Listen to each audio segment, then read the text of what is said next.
Assalamualaikum, құрметті оқушылар. Біздің бүгінгі өтетін тақырыбымыз ол қылмыстық іс жүргізу құқығының негіздері. Жалпы бізде екі ұғым бар, ол бізде қылмыстық іс жүргізу құқығы және қылмыстық процесс. Негізі мына нәрсені айтқым келді, іс жүргізу құқығы бізде үшке бөлінетін, оны білеміз. Әкімшілік іс жүргізу құқығы, азаматтық іс жүргізу құқығы және қылмыстық іс жүргізу құқығы. Енді былай қарайықшы, логикасын түсініп алайық. Іс жүргізу құқығы дегеніміз мынандай, мысалы қылмыстық құқық бұзушылық орын алды, и солардың несі іске асуын, мысалы қай жерге барады, мынадан кейін мынаға қайсыған барады, яғни поэтапно орындалу ережелері, в целом соның барлығын біз қылмыстық іс жүргізу деп атаймыз. Мысалы әкімшілік іс жүргізу құқығы, именно әкімшілік іс жүргізу дегеніміз бар. То же самое, әкімшілік құқық бұзушылық орын алатын болса, қай этаптан қай этапқа барады, соны біз іс жүргізу деп атаймыз. Яғни аты да айтып тұр, түсінікті деген ойдамын. Енді бүгінгі тақырыбымыз ол бізде қылмыстық іс жүргізу құқығы. Енді қылмыстық іс жүргізу құқығы дегеніміз ереже бойынша сот органдарының, прокуратураның қылмыстық істерді тергеу мен анықтау және құқық саласы. Тест бойынша ішінде акцент беретін сөзіміз тергеу мен анықтау. Келесі қылмыстық процесс ол то же самый, соттың, прокурордың, тергеушінің, анықтау органның, басқа да қылмыстық іс өндірісіне қатысушылардың заңмен реттелетін қызметі. Енді мына жаққа оңай болсын деп былай жазып қойдым. Қылмыстық іс жүргізу құқығы дегеніміз бұл қылмыстық процесті қалай жүргізу керек екенін ережелер, яғни теориясы, ал қылмыстық процесс ол практикасы. Яғни қылмыстық іс жүргізу құқығы дегеніміз теориялық құқық саласы ретінде қарастырсақ болады. Ал қылмыстық процесс ішіндегі уже практикасы. Қалай өтіледі, қалай не істелінеді деген сияқты. Анау теориясы. Солай түсінсек болады. Яғни қылмыстық процесс, қылмыстық іс жүргізу құқығының кіріп кетеді десек те қабылдасақ болады. Ең бастысы логикасын түсінсек жеткілікті. Келесі қылмыстық іс жүргізу құқығы бізде екі негізгі әдіс қолданылады. Ол бізде императивті және диспозитивті. Императивті дегеніміз 9 кластарда өттік. Ол бізде тыйым салулар, міндеттеулер, нұсқаулар деген сияқты. Империя атайтып тұр, күш бар, белгілі бір күш бар. Келесі диспозитивті ол бізде рұқсат беру, немесе ереже, немесе тең құқықтық әдіс деп келеді. Тең құқықтық әдіс не? Бұл бізде диспозитивті, яғни рұқсат берулер көбінесе. Келесі, енді қылмыстық процесстің міндеттері бізде тестте жиі келеді.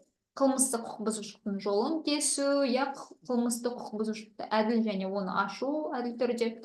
Келесі, қылмыстық жауаптылыққа тартылу, заңды дұрыс қолдану, қорғау.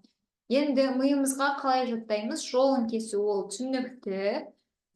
Тез және толық ашу ол да түсінікті, жауаптылыққа тартылады. Келесі, заңды дұрыс қолданады, нормативтік базасы бар, ол жауаптылыққа тартылады, жолын кеседі, оны алдын алады және қорғау деп жаттап алсақ болады, акцент беретін сөз. Енді мына бетті толығымен түсіндіргім келіп тұр. Кейінгі тақырыптарды толығырақ өтеміз, қысқа да нұсқа айтып кетейін. Енді әдістері жаңа айттым, диспозитивті және императивті. Диспозитивті дегеніміз тең құқықтылық, императивті ол бізде бұйрықтар, міндеттеу, нұсқаулықтар.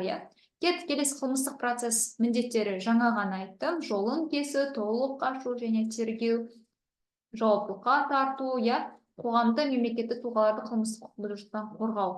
Және негізгі 5 бізде міндеттер бар, соны қарап жазамыз. Келесі қылмыстық процесс субъектілері, бұл кейінгі тақырыптар, бірақ қысқа да нұсқа түсіндірейін.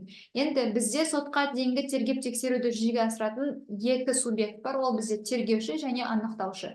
Тергеуші бұл бізде қылмыстық іс бойынша, ал анықтаушы ол іс бойынша. Яғни ереже бойынша былай тұрады. Қылмыстық істі сотқа дейінгі тергеп тексереді қылмыстық іс бойынша, немесе қылмыстық іс бойынша сотқа дейінгі тергеп тексеретін субъект ол бізде тергеуші. Ал іс бойынша сотқа дейінгі тергеп тексеру ол бізде анықтаушы. Яғни тергеуші дегеніміз более крупныйлау, более қылмыстық құқық бұзушылығы деңгейі жоғарырақ, салдары көбірек деп түсінсек болады. Анықтаушы ол теріс қылықтар үшін. Келесі айыпталушы, прокурор айыптау актісін бекіткен. Прокурор айыптау актісін не істеді? Бекітеді, яғни ол бізде айыпталушы. Келесі қорғаушы ол адвокат, бізде заң көмегін көрсететін адам. Жәбірленуші әрқашан тестте келеді, моральдық зиян келтірді немесе физикалық күш келтірді деп пайымдауға негізі бар тұлға. Куәгер түсінікті, прокурор ол бізде мемлекет тарапынан жүзеге асыратын, немесе жедел іздестіру қызметін деп басталады. Ол түсінікті, яғни мемлекет тарапынан жүргізетін субъект ол бізде прокурор. Кеттік, келесі. Енді процесті қатысушылардың жіктеу, мынаны көбіміз кетеміз, бірақ тестте келеді. Қылмыстық іс жүргізу қызметтерін негізделеді. Ол бізде әділет, айыптау және қорғаныс. Әділет дегеніміз іске рұқсат беру, айыптау дегеніміз қылмыстық қудалау және қорғаныс. Үшке бөлінеді. Келесі сотқа дейінгі тергеп тексеру басталады. Ол бізде тізілім бар еді, сол тізілімге хабарламаны тіркеуден немесе өтінішті тіркеуден басталады. Яғни одан кейінгі процесс бір тәулік ішінде прокурорға хабар беру тиіс, білеміз. Келесі сотқа дейінгі тергеп тексеру ол бізде 3 нысанға бөлінеді. Ол анықтау нысаны, алдын ала тергеу және хаттамалық нысан. Кейін кітапта баптар бар, яғни Қазақстан Республикасының қылмыстық процесстік кодексінің 191 бабы 2-12 тармағы деп көрсетілген. Алдын ала тергеу ол 187 бап, хаттамалық нысан 191 баптан 16-24 тармақтарында көрсетілген деп айтылады. Және былай айтайық, анықтау ол бізде мына жақта көрсеттім, қанша тәулікке дейін көрініп тұр.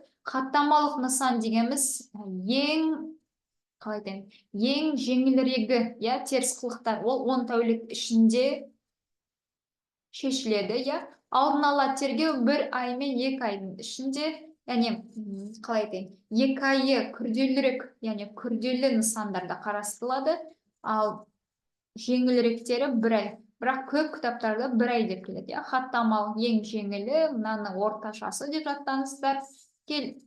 Керісінше тергеу ол бізде қиынырағы, анықтау бізде орташасы. Мына жерде көрсетіліп тұр, или көрінбей тұр, білмедім. 30 тәулікке дейін, 10 күн мен 30 тәулік арасында. Яғни осыны жаттап алсаңыздар болады. Кеттік, келесі ол бізде қылмыстық процесс субъектілері. Мен кейінгі тақырыптарға түсіндірейін.